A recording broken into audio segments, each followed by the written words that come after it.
Coba kita menggunakan akal sehat dan hati nurani kita. Umat yang berkumpul di rumah tersebut kan sedang beribadah. Mereka sedang merayakan Natal. Loh, apa masalahnya? Emang itu masalah? Emang itu persoalan? Wong kita ini mengadakan pesta, ngundang artis, ngundang biduan, yang kadang dari pagi sampai sore sampai malam melakukan pesta, yang kadang-kadang juga berkumpul minuman keras di sana. Entah tetangga biasa-biasa saja. Ketika terjadi kegiatan yang kurang lebih itu sangat mengganggu sekali dengan lingkungan sekitar.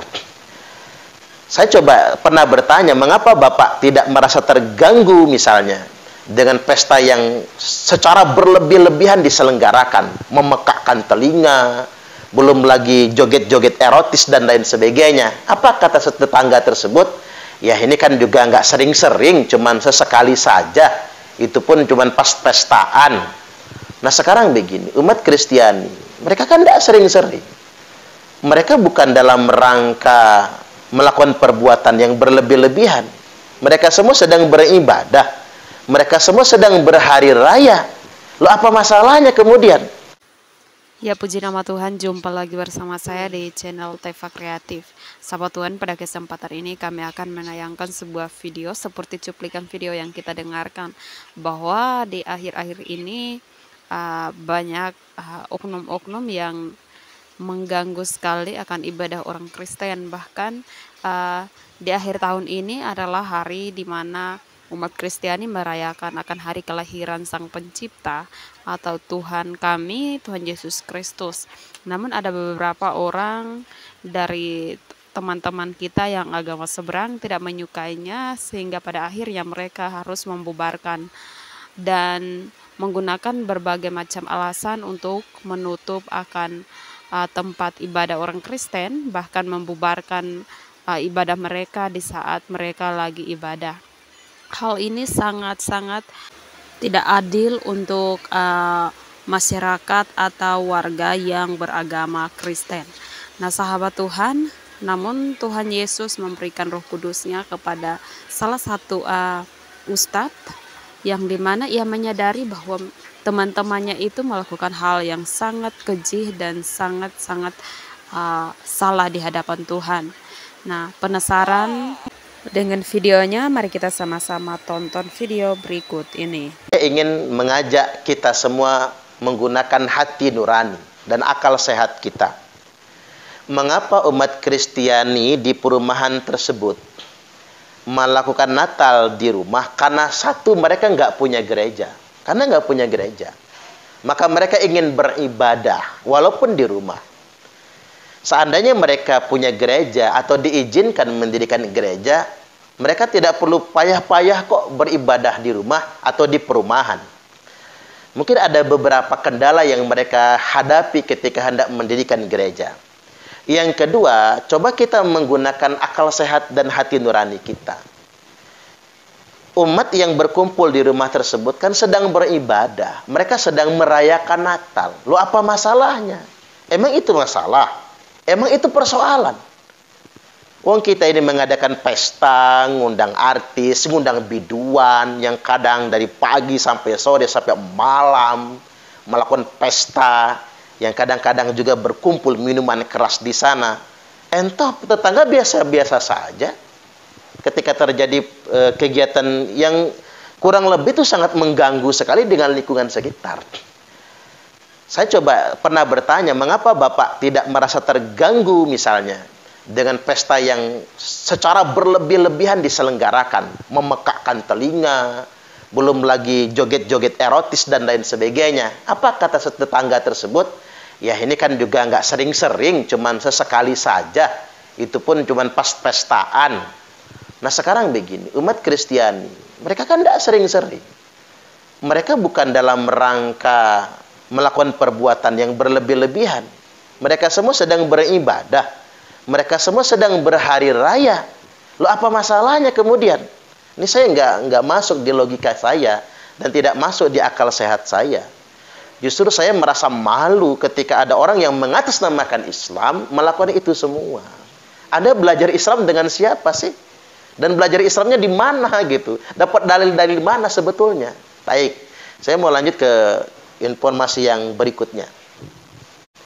Beberapa saat yang silam sempat viral juga kejadian di Kecamatan Maja.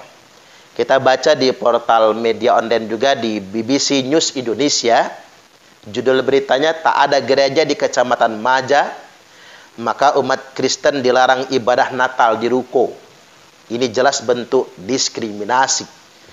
Sejumlah umat Kristen di Kecamatan Maja, Kabupaten Lebak, Banten, mengaku tidak mau jika diminta beribadah Natal di wilayah lain dengan alasan karena tidak ada gereja. Pelarangan ini disampaikan Bupati Lebak, Iti Oktavia Jayabaya, karena diklaim ada pihak yang keberatan kalau ruko dijadikan lokasi kegiatan ibadah lantaran tidak sesuai peruntukannya. Peneliti dari LSM Setara Institute menyebut sikap Bupati ini jelas menunjukkan diskriminasi terhadap kelompok minoritas. Sebab hak beribadah dan beragama melekat pada setiap individu warga negara yang dijamin oleh undang-undang. Pertanyaannya, mengapa masyarakat di Kecamatan Maja melakukan ibadah Natal di sebuah ruko? Mengapa mereka lakukan itu semua? Karena mereka tidak punya gereja. Mengapa mereka tidak punya gereja? Mungkin ada banyak sekali kendala yang mereka alami ketika hendak mendirikan gereja. Maka mereka memanfaatkan ruko. Dan itu boleh-boleh saja sebetulnya. Karena memang belum ada rumah ibadah. Nah, mestinya sang bupati sebagai pimpinan peka dengan persoalan ini. Kalau tak diperkenankan di ruko, ya bupati yang menyediakan fasilitas. Entah dia pinjamkan kantor kecamatan kah? Entah dia pinjamkan kantor aset pemerintah kah? Atau dia sewakan di tempat tertentu agar umat Kristiani bisa beribadah dan bisa mengadakan Natalan. Dia kan pemimpin yang harus mengayomi semua umatnya. Saya ingin mengajak kita semua berpikir dengan hati nurani dan nalar yang benar. Loh, ada apa dengan umat muslim ini? Ada orang-orang yang mengatasnamakan agama, mengatasnamakan Islam, lalu melakukan tindakan diskriminatif terhadap agama lain. Anda sama saja sudah memfitnah ajaran Islam. Dan Anda sudah mencederai Islam yang rahmatan lil alamin. Ini perlu kita koreksi sebetulnya. Coba kita kembali ke sunnah Nabi. Keteladanan yang dicontohkan oleh Rasulullah Sallallahu Alaihi Wasallam. Baca dalam kitab Sirah Nabawiyah. Ketika umat Kristiani Bani Najran, jumlahnya 60 orang lebih, berkunjung ke Madinah, disambut oleh Nabi di Masjid Nabawi. Itu pada hari Minggu itu. Pada hari Minggu, disambut di Masjid Nabawi, dan mereka minta izin kepada Nabi untuk melakukan kebaktian di masjid. Dan Nabi perkenankan. Beberapa sahabat sempat bereaksi untuk melarang menggunakan masjid sebagai tempat kebaktian. Maka kemudian Nabi bersabda, "Da'uhum, biarkan mereka," kata Nabi, "jangan kalian ganggu, jangan kalian usik, biarkan mereka beribadah." Malah disebutkan bahwasanya mereka semua melakukan kebaktian menghadap ke arah timur. Sebagaimana kebaktian yang dilakukan oleh umat Kristiani. Nah, ini kan jelas sekali. Ini jelas sekali. Nabi loh. Kekasih Allah. Dari mana sih kita belajar agama ini? Semuanya kan sumbernya dari Nabi. Nabi memperkenankan umat Kristiani melakukan ibadah sementara di Masjid Nabawi. Masjid itu loh. Itu masjid. Subhanallah. Itu pemimpin yang sesungguhnya. Kemudian yang berikutnya saya ingin mempertanyakan. Ada apa sih sebetulnya? Kok sebagian segelintir orang umat muslim ini kayaknya antipati banget dengan agama Kristen. Loh, mengapa Anda merasa iri, merasa terganggu? Apa mungkin bagi Anda Kristen itu adalah sebuah ancaman? Ini ada apa sebetulnya? Ada yang salah dengan cara beragama Anda itu. Ada yang salah dengan keimanan Anda sebetulnya. Dan ada yang salah dengan pemahaman Anda. Ada yang salah ini. Saya juga kadang-kadang kita ini sahabat tahun geger gedean di media sosial ngomongin Natalan. Ketika hari raya Nyepi nggak ada yang meributkan. Ketika hari raya Galungan nggak ada yang meributkan. Tidak ada yang kemudian mengharam-haramkan. Bahkan ketika umat beragama Buddha dan Konghucu sedang imlekan, Justru umat Islam rame-rame ikut imlekan, pada datang ke petekong, datang ke vihara. Datang ke vihara, ngarap dikasih angpau, kan begitu ya, subhanallah. Loh, nggak ada yang mengharam-haramkan. Nah, ketika Natalan rame aja setiap tahun. Ada apa? Berarti ada sentimen dong di diri kita. Ada masalah ini sebetulnya. Nah, saya hendak mengucapkan kepada umat Kristiani atas beberapa insiden terhambatnya umat Kristiani melakukan ibadah Natal pada tahun ini. Saya mengucapkan permohonan maaf yang sebesar-besarnya. Saya ingin tegaskan bahwasanya mereka sebenarnya tidak mewakili Islam. Mereka tidak mewakili umat Islam pada umumnya. Karena mereka itu sebetulnya kelompok minoritas. Kelompok minoritas pertama, mereka yang hanya bereaksi secara emosional. Orang yang bodoh. Orang yang nggak ngerti agama. Kalau dia mengerti agama, tidak mungkin dia melakukan itu semua. Karena dalam Islam ini tidak boleh berlaku diskriminatif terhadap umat beragama lain. Bahkan Allah Subhanahu wa taala sudah menegaskan, wala tasubbul ladzina yad'una min dunillah. Jangan sekali-kali, kata Allah, kalian menghina tuhan-tuhan agama lain. Menghina cara beribadah umat beragama lain. Menghina ajaran agama lain. Tidak boleh. Itu di Quran loh. Coba saya ingin bertanya itu kepada para mubalik yang sok paham agama, yang dia menceramahkan agama ini, lalu dia mencaci maki agama lain. Lalu dia populer dan terkenal dengan cara mencaci maki agama lain. Anda belajar dari mana sih sebetulnya? Di dalam Islam ini dilarang kita mencaci umat beragama lain. Jadi sekali lagi saya ingin tegaskan, mereka tidak mewakili umat muslim. Mereka kelompok minoritas yang nggak ngerti agama. Atau yang kedua, kelompok minoritas abangan. Ini kejadian sebetulnya. Ada sebuah kejadian nih, saya nggak menyebutkan nama daerahnya. Orang mau bangun gereja dihancurkan. Begitu saya lihat yang menghancurkan itu preman-preman. Islamnya Islam KTP, sholat aja nggak pernah, kerjaannya minum tuak, kerjaannya mabok-mabok di perempatan. Lalu saya tanya, bang, kata saya, ngapa sih gagah amat ngancurin gereja? Kata dia, walaupun saya nggak pernah sholat, ngaji alif bengko aja nggak tahu, tapi kalau ada gereja di kampus saya akan saya hancurkan. Dia sesat perasaan, sesat keyakinan. Dia pikir itu benar. Dia pikir itu jihad agama. Kata saya, itu bukan jihad agama, itu sangat memalukan sendiri. Itu sangat memalukan sekali. Anda mabuk, Anda nggak kenal agama, sholat aja tidak, tapi sok merasa membela agama. Dalam Islam tidak ada larangan umat beragama lain untuk mendirikan rumah ibadah. Kalau kita ini paham dengan Islam yang rahmatan lil alamin, justru sebetulnya kita mudahkan ketika umat beragama lain ingin beribadah menurut kepercayaannya dan untuk mendirikan rumah ibadah. Lu apa salahnya? Coba kita tampilkan, kita merujuk lagi kepada Nabi Islam yang rahmatan lil alamin. Rasulullah sallallahu alaihi wasallam telah bersabda, "Innallaha jamilun yuhibbul jamal." Sesungguhnya Allah itu indah dan Allah suka dengan yang indah-indah. Jadi kita ini punya kewajiban, punya beban moral menampilkan Islam yang indah. Tahsin suratil Islam. Menghias, memperindah wajah Islam yang sesungguhnya.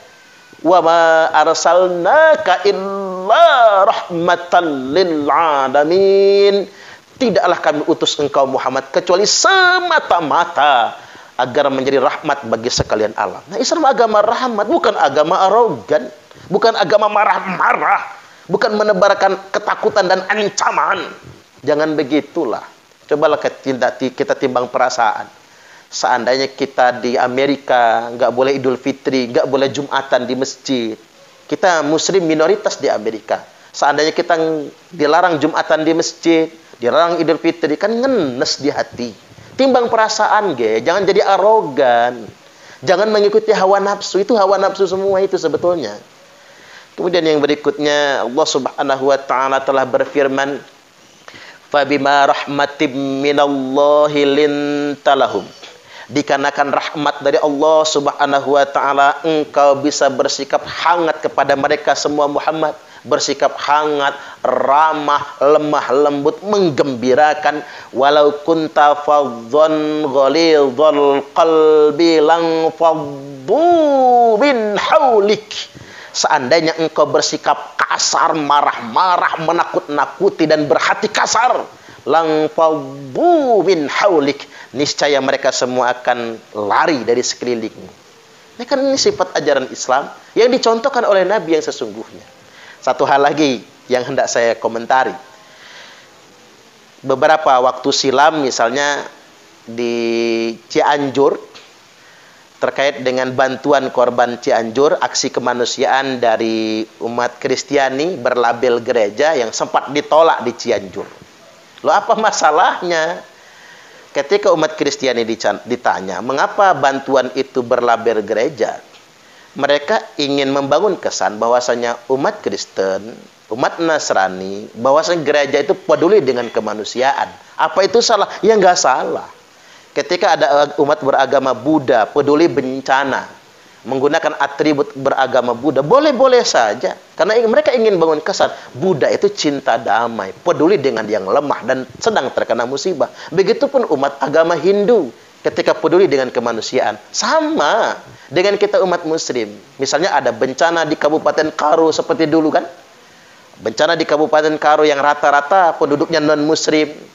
Kita datang ke Karo misalnya memberikan bantuan dengan atribut masjid, dengan atribut beragama Islam. Apa boleh? Boleh. Loh, mengapa itu kita lakukan? Karena kita ingin menyampaikan, ada pesan di sana. Islam itu agama rahmatan lil alamin. Islam itu peduli dengan persoalan kemanusiaan. Boleh-boleh saja. Misalnya ke Nusa Tenggara Timur atau ke Papua, kita melakukan aksi kemanusiaan dengan atribut masjid, atribut beragama, boleh-boleh saja. Karena memang itu sifatnya agama. Ada dakwah di dalamnya, menyampaikan nilai-nilai moral kepedulian kita dengan sesama.